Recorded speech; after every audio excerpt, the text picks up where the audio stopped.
दिवाळीतला जो सर्वात महत्त्वाचा दिवस असतो, ज्या दिवशी आपण खूप तयारी चालू असते घरोघरी, तो म्हणजे लक्ष्मीपूजनाचा दिवस. या दिवशी लक्ष्मीपूजन केलं जातं हे तर सर्वांनाच माहीत आहे. पण त्यामागचं नेमकं महत्त्व काय आणि कशी पूजा करावी लक्ष्मी देवतेची? लक्ष्मीपूजन हा तर फार जिव्हाळ्याचा विषय आहे ना. बरोबर. लक्ष्मी शिवाय माणसाचं आयुष्य कठीण आहे. कठीण. आणि लक्ष्मीची पूजा करायची हे तर आपल्याला लहानपणापासून माहिती आहे. कारण त्या लक्ष्मीशिवाय आपल्याला ते साधन आहे, पण माणूस हे विसरलाय. लक्ष्मी हे साधन आहे, हे माणसाला विसर पडलाय. लक्ष्मी हेच सर्वस्व झालंय आणि यातूनच आपल्याला हळूहळू बाहेर पडलं पाहिजे.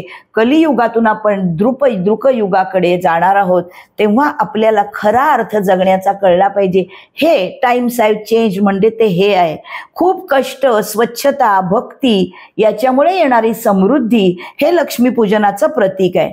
देवी लक्ष्मी ही त्या दिवशी स्वर्गामधून पृथ्वीवर येते अशी संकल्पना आहे.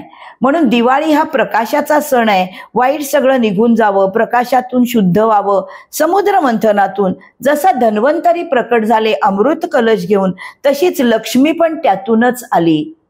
पूजेची वेळ लक्ष्मीपूजनाची जी आहे ती प्रदोष काळी आहे. प्रदोष काळ म्हणजे सूर्यास्तानंतर 2 तास 24 मिनिटं एवढा वेळ. या वेळामध्ये लक्ष्मीची पूजा करायची. पूजेची थाळी सजवायची, त्याच्यामध्ये अक्षता, फुलं, गंध, अत्तर, दुर्वा. कारण आपल्याकडे गजाननाची पूजा केल्याशिवाय कुठलीच पूजा सुरू होत नाही. त्यामुळे लक्ष्मीपूजनाला गणपतीची पूजा पहिली करायची, त्यानंतर लक्ष्मीची पूजा करायला ही सगळी साधनं तर पाहिजेतच. दिवे पाहिजेत. दिव्यामुळे अंधकार दूर होतो. प्रकाशाच्यामुळे तुम्हाला ज्ञानाचा दिवा तुमच्याकडे लागतो. हा दिवा लावण्याचा, उजेडाचा, प्रकाशाचा हा सण आहे. मग या देवीची पूजा करायची, तिला पंचामृताचा नैवेद्य दाखवायचा. पंचामृतामध्ये काय काय असतं त्या प्रत्येकाच्या मागे शास्त्र आहे. दूध, दही, तूप, मध आणि साखर. दूध काय आहे? दूध हे पूर्णान्न आहे.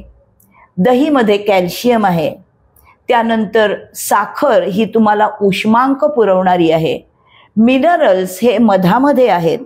आणि तूप आहे हे स्निग्धपणा आणि तुमच्या शरीराला लुब्रिकेशन पुरवणार आहे. त्यामुळे या सगळ्या गोष्टी माणसाच्या शरीरामध्ये अत्यावश्यक आहेत रोज जाण्यासाठी. पूर्वीच्या काळी आपल्याकडे जी सागर संगीत पूजा असायची, त्याच्यामध्ये छोट्या देवतांच्या मूर्तींना अभिषेक पंचामृती असायचा. आता आपण बघतो पंढरपूरच्या विठोबाला किंवा आपल्या कोल्हापूरच्या महालक्ष्मीला काही ठराविक दिवशी पंचामृती अभिषेक करतात आणि ते पंचामृत आपल्याला प्रसाद म्हणून मिळतं. हा प्रसाद काय असतो? जे तुमच्या शरीराला आवश्यक गोष्टी आहेत त्याच या प्रसादातून तुम्हाला मिळणार आहेत. पण तुम्ही देवीचा प्रसाद म्हटलं की भक्तिभावाने ग्रहण करता. म्हणून या देवीला पण पंचामृताचा नैवेद्य दाखवायचा. महालक्ष्मी अष्टक म्हणायचं. नमो देव्यै महादेव्यै शिवायै सततम नमः. नमः प्रकृत्यै भद्रायै नमिता प्रणिता स्मताम. असं म्हणून नतमस्तक होऊन देवीला नमस्कार करायचा.